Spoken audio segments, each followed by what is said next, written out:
পরিচিত। ওয়ালাইকুম তুমি একটু ডক্টরের সঙ্গে কথা বলো। কি হয়েছে বাবা? বাবা ঠিক আছে তো? না, আপনার বাবা ঠিক নেই। ওনার অবস্থা খুবই খারাপ। ওনাকে ইমিডিয়েটলি হাসপাতালে ভর্তি করাতে হবে। এখানে কিছু রিপোর্ট দেখলাম, আপনার বাবার ব্যাগেই ছিল। ওনার কথা মতো রিপোর্টগুলো ওনার ব্যাগ থেকে নিয়ে আমি দেখলাম ওনার হার্টে ব্লক আছে। রিপোর্টগুলো যেহেতু অনেক আগের, কয়েকটা ব্লক ঠিক এই মুহূর্তে বলা যাচ্ছে না। ওনার রিং করাতে হতে পারে অথবা বাইপাসও করতে হতে পারে। আরও কিছু কমপ্লিকেশন আছে। আমার মনে হয় যে ওনাকে দ্রুত আপনারা হাসপাতালে ভর্তি করেন। রেজা, তুমি ওনাকে তোমার হাসপাতালেই অ্যাডমিশন করা, বাকিটা আমরা দেখছি। ঠিক আছে, আমার হাসপাতাল তো রিজনেবল। আমার মনে হয় আপনার বাবার ট্রিটমেন্ট অল্প খরচই করতে পারবেন। ডাক্তার সাহেব তারপর মানে কিরকম খরচ হতে পারে? আনুমানিক 8 থেকে 10 লাখ। আপনারা 10 লাখই অ্যারেঞ্জ করেন সেফটির জন্য। বদল ভাই, আমি আসি। আচ্ছা, ঠিক আছে, রিপোর্টগুলো নেন। আমরা জানাবো। হ্যাঁ, ঠিক আছে। জি থ্যাংক ইউ। বাবা, আমি কোনো উপায় না পেয়ে আমার কাছে একটা ডুপ্লিকেট চাবি ছিল, ওটা দিয়ে তোমার রুমে তুলেছি। কিছু মনে করো না। না না, কোনো অসুবিধা নেই চাচা। আর আমি একটু নিচে যাই, তোমার কিছু লাগলে আমাকে বলো। জি জি অবশ্যই চাচা। আচ্ছা বাবা।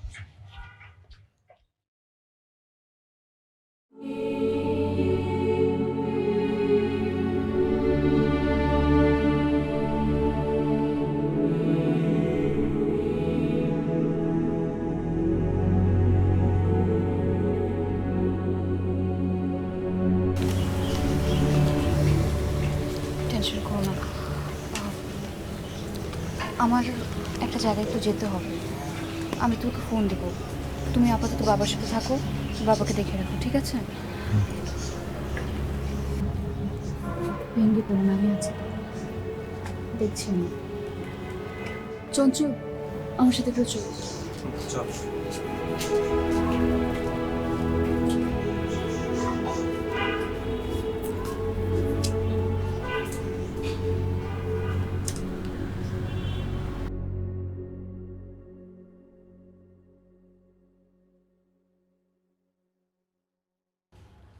বাবা, বাবা, এদিকে আয়।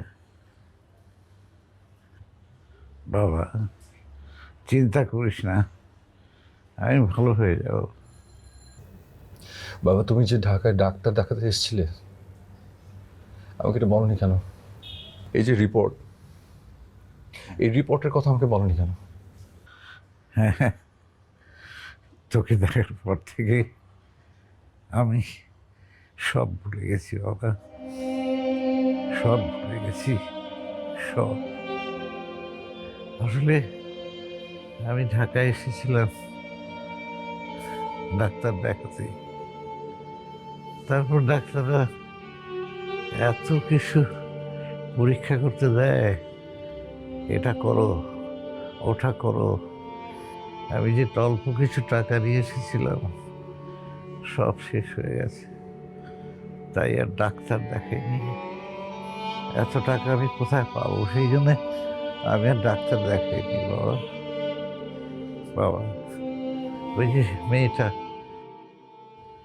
কি যেন নাম,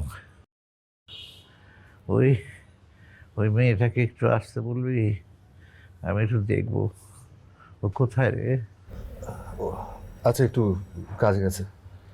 ওকে একটু আসতে বলবি, ওর সাথে আমার কিছু জরুরি কথা আছে। আমি আমি ওকে ফোন করে আসতে বলছি বাবা। তাড়াতাড়ি তাড়াতাড়ি আসতে বলি। ঠিক আছে, তুমি তুমি কোনো চিন্তা করো না বাবা, একটা কিছু ব্যবস্থা হবে, চিন্তা করো না। বাবা রে, কোথায় করবি? আমি তো সব শেষ করে দিয়েছি বাবা, আমার শরীরটাও আমি শেষ করে দিয়েছি। এত টাকা তুই কোথায় পাবি?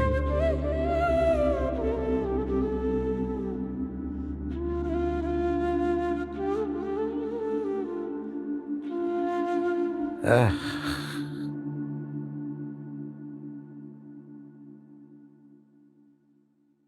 টাকা তো ম্যানেজ হয়ে গেছে।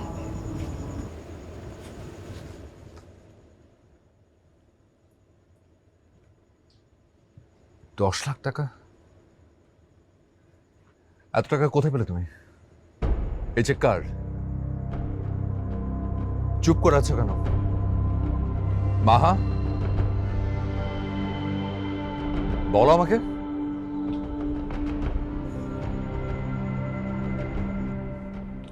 আরে মাহা, তুমি আমার অফিসে?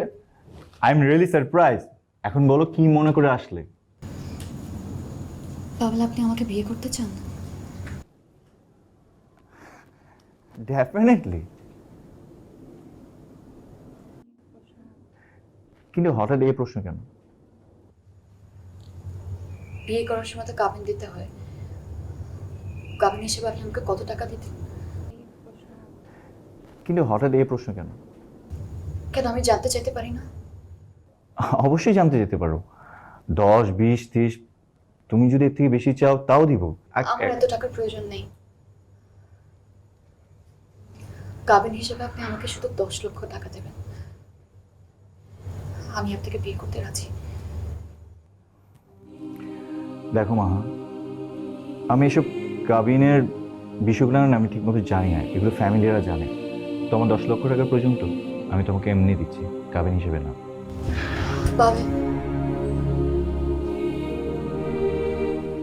এই কথাটা আপনার আর আমার মাঝেই থাকবে আজীবন। অবশ্যই।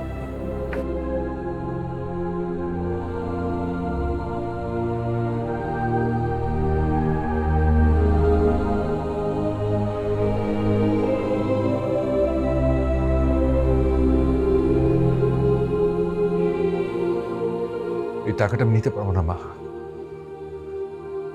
পারবো না। বাবাকে বাঁচাতে হবে আবির, এছাড়া কোনো উপায় নেই। এত বড় শহরে এতগুলো টাকা এই মুহূর্তে আমাদেরকে কেউ দিত না।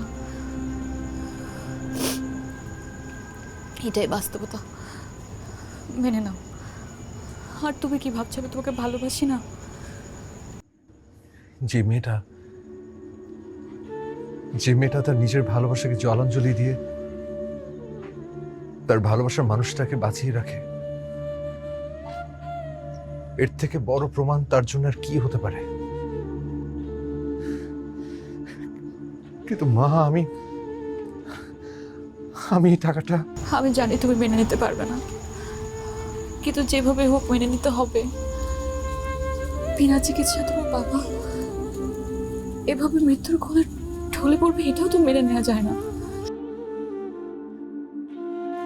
সবার আগে বাবার চিকিৎসাটা দরকার। আমাদের হাতে সময় নেই, বাবাকে নিয়ে তুমি হসপিটালে যাও। আবির, আমি তোমার আছি, তোমারই থাকবে। পাবেল হয়তো আমাকে স্ত্রী হিসাবে পাবে, কিন্তু আমি আজীবন তোমার ভালোবাসার মানুষ হয়ে থাকবো। হয়তো তোমার আর আমার মাঝে অনেক দূরত্ব থাকবে, কিন্তু তোমার আর আমার হৃদয়ের মাঝে শূন্য দূরত্ব থাকবে। অনেক দূরে থাকলে আমি তুমি স্মৃতিগুলো নিয়ে বেঁচে থাকবো। আমি তোমাকে হারাতে চাই না মা, আমাকে প্লিজ একা করো না, প্লিজ মা, আমাকে একা করো, আমাকে একা করে দিও না মা, প্লিজ। আমি পারবো না।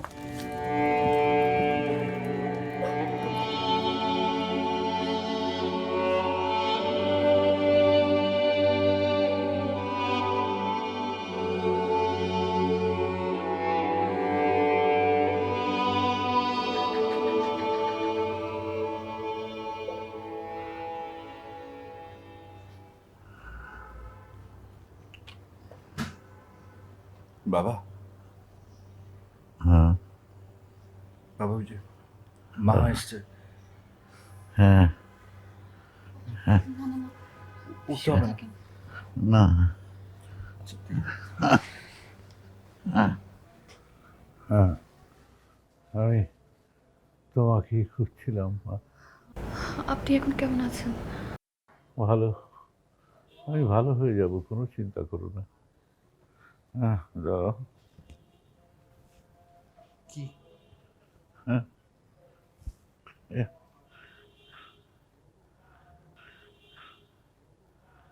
এই যে এটা আবিরের মায়ের চেইনটা ছিঁড়ে গিয়েছিল। এইবার কি মনে করে ঢাকায় আসার পথে আমি নিয়ে এলাম। তারপর আজকে সকালেই সেই স্বর্ণের চেনটা আমি ঠিক করেছি। তোমাকে তোমাকে কি দেবো মা? এই নাও। আঙ্কেল আমি না না নাও মা, মা। বাহ, কি সুন্দর মানিয়েছে মা।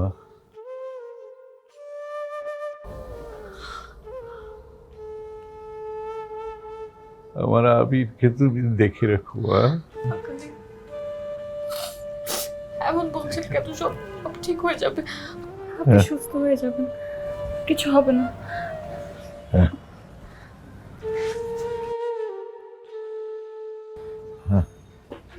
আবির, অ্যাম্বুলেন্স চলে আসছে, চলো আঙ্কেলকে নিয়ে যাই, চল। নামাতে পারবি? হ্যাঁ হ্যাঁ, দেখি আসতো আমি আঙ্কেল আঙ্কেল আমাকে এখান থেকে একটু কষ্ট করে বসেন। জাস্ট ঘুরে হবে না?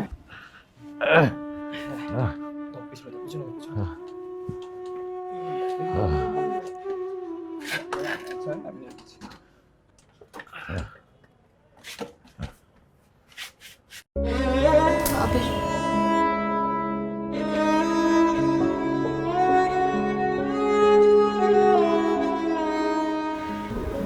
তোমার সাথে আমার আর দেখা হবে না।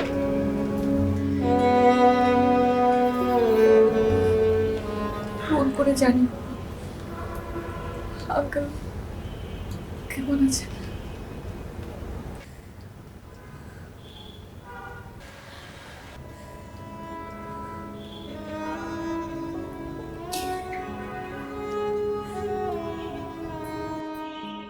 তোমার মায়ের এই চিন্তা আর দিলাম না আমি, নিজের কাছে রেখে দিই স্মৃতি হিসেবে।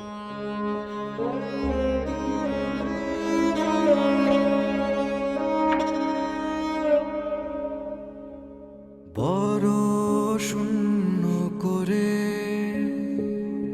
রেখে গেলে আমায়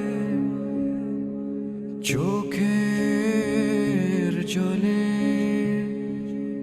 জোছনা ভিজে যায়। যত স্বপ্ন ছিল